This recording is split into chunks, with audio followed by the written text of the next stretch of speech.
नमस्कार मित्रांनो, राजेश मंत्रालयामध्ये तुमचं स्वागत आहे. सो आजचा जो आपला टॉपिक आहे तो आहे मनी मॅनेजमेंट वरती. ठीक आहे. How to plan your fund म्हणून. ओके. सो मी तुमचा जो काही फंड आहे तो कसा मॅनेज करू शकता ह्याबद्दल मी बोलणार आहे. ठीक आहे. तर आता मी व्हिडिओ चालू करूया. कसं आहे माहिती आहे का मित्रांनो, सगळ्यात पहिली जी स्टेप्स आहे ती पहिली स्टेप म्हणजे तुमच्याकडे स्टेबल इन्कम असणं खूप महत्वाचं आहे.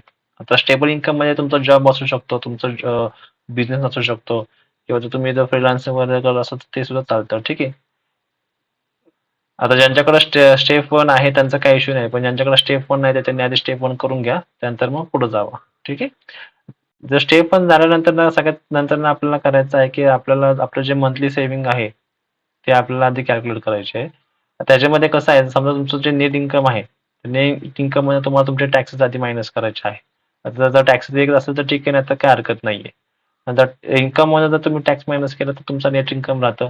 आणि नेट इन्कम मधनं तुमचे जे काही एक्सपेन्सेस आहे ते तुम्ही मायनस केलं तर तुमची सेव्हिंग राहते.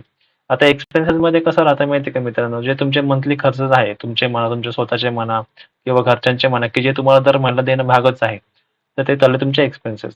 आणि ते सगळे खर्च झाल्यानंतर जे तुमच्याकडे राहतील तर ती झाली पूर्ण सेव्हिंग. आता सेव्हिंग जर आपल्याला ग्रो करायची असेल तर आपण पूर्णपणे ते बँकेत ठेवू शकत नाही. अशानंतर तुमचे सेव्हिंग पूर्णपणे ग्रो नाही होणार. ठीक आहे. तर त्यासाठी आपल्याला आहे ना पुढच्या स्टेप करणं महत्वाचे आहे. आता समजा तुमच्याकडे 10,000 ची सेव्हिंग झाली दर महिन्याला. ठीक आहे. तर 10,000 ची सेव्हिंग मध्ये ना आपल्याला 40-40 आणि 20 असा एक पार्ट आपल्याला करायचा आहे. ओके. आता सगळ्यात पहिल्यांदा 40 जो पर्सेंट तो तुमचा जो आहे, म्हणजे 40% म्हणजे 10,000 चे 40% म्हणजे तुमचे जे 4,000 आहे, हे 4,000 तुम्हाला पूर्णपणे जाणार तुमच्या सेफ इन्व्हेस्टमेंट मध्ये. तर सेफ इन्व्हेस्टमेंट म्हणजे काय, की सेफ इन्व्हेस्टमेंट म्हणजे एफडी येते किंवा पोस्ट ऑफिसचे जे काही स्कीम चालू आहेत ते येतात. तर हे 40% खूप महत्वाचे आहे, कारण हे जे 40% जे आहे हे तुमच्या इमर्जन्सी फंडसाठी आहे. म्हणजे तर फ्युचरमध्ये तुमच्याकडे जर कुठल्या प्रकारची जर इमर्जन्सी आली तर ह्या फंड, तर ह्या सेफ इन्व्हेस्टमेंट मधून ते तुमचे फुलफिल होऊ शकतात. आणि हे जे काही एफडी आहे किंवा पोस्ट ऑफिस आहे, ह्याचे जे काही लॉक इन पिरियड म्हणा किंवा जे तुम्हाला जर लागत असेल तर तुम्हाला विदिन 24 मध्ये सुद्धा हे तुमचे रिडीम होऊन जातात. ठीक आहे. सो 40% जे आहे हे आपल्याला टाकायचे आहे सेफ इन्व्हेस्टमेंट मध्ये, त्याच्यामध्ये एफडी पोस्ट ऑफिस सारखे स्कीम येतात. ठीक आहे. आता उरलेले जे 40% आहे ते तुम्ही स्टॉक मध्ये टाकू शकता, म्युच्युअल फंड मध्ये टाकू शकता. ठीक आहे. तुम्ही हे, कारण हा जो 40% जो तुमचा आहे, हा तुमचा 40% तुमची जी काय वेल्थ आहे ती ग्रो करण्यासाठी ही फायदेशीर आहे. आता जर ज्यांचं फंडामेंटल स्ट्रॉंग आहे किंवा ज्यांचं फंडामेंटल चांगलं आहे तर ते तुम्ही फंडामेंटलचा अभ्यास करून तुम्ही स्टॉकमध्ये इन्व्हेस्टमेंट करू शकता. आता ज्यांचं फंडामेंटल स्ट्रॉंग नाहीये किंवा त्यांना वेळ भेटत नाही ते तर तुम्ही म्युच्युअल फंडमध्ये सुद्धा टाकू शकता. म्युच्युअल फंडमध्ये एक फंड मॅनेजर असतो जो की जे काम तुम्ही इथं करता तेच काम तो इथं करून देतो.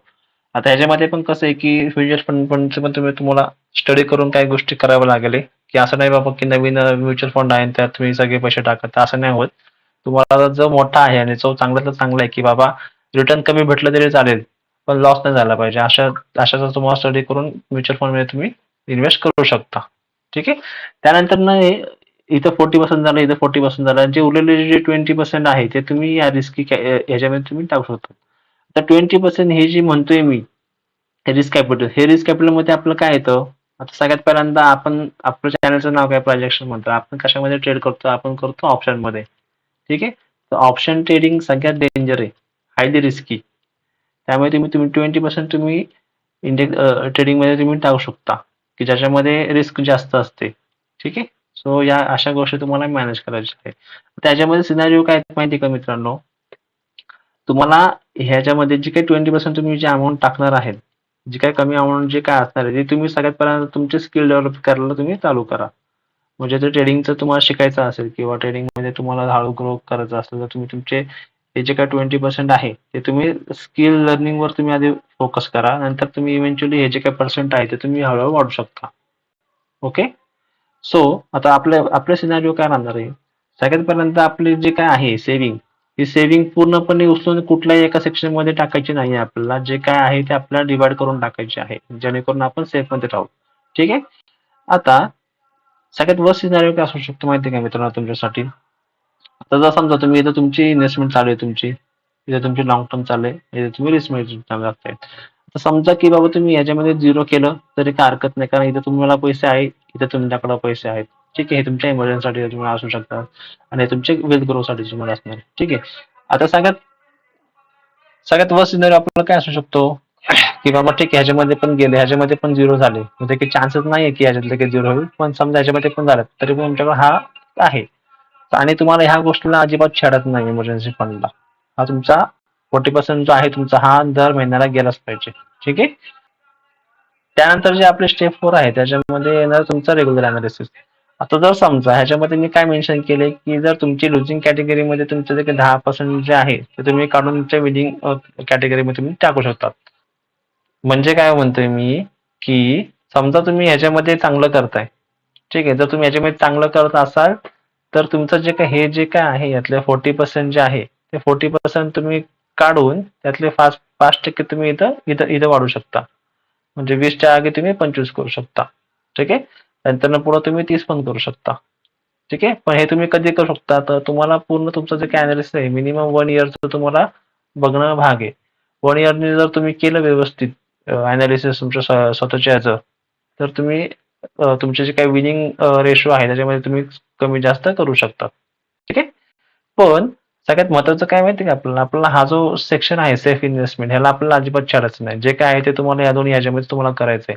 जर तुम्ही ट्रेडिंगमध्ये जर चांगलं करत असाल तर तो असाल आणि तुमच्या जर ह्याच्या मानाने जर रिटर्न तुम्हाला ह्याच्यात जास्त भेटत असेल, तर तुम्ही तुमचं जे काही ह्यातला जो काही पर्सेंट आहे 40% जो काय आहे, तर तो तुम्ही तुम्ही तो कमी करून ह्यात जे काही 20% आहे त्यात तुम्ही हा 25% तुम्ही करू शकता. ठीक आहे. म्हणजे यातलं तुम्ही कमी करताय आणि आता तुम्ही वाढवता ते. कळलं? तर अशा गोष्टी तुम्ही जर व्यवस्थित केल्या, तर तुमचं जे काही जे काही ग्रोथ आहे ती तुम्हाला छान होऊन जाईल. आशा करतो की तुम्हाला हे व्हिडिओ आवडले असेल. अशाच गोष्टी जर तुम्हाला पाहिजे असेल तर आपल्या चॅनलला लाईक, शेअर, सबस्क्राईब करा आणि खूप नवीन-नवीन व्हिडिओ यायचा आपण प्रयत्न करूया. ठीक आहे? आणि कोणाला काही डाऊट असेल याबद्दल तर तुम्ही मला कमेंट करून विचारू शकता. ओके?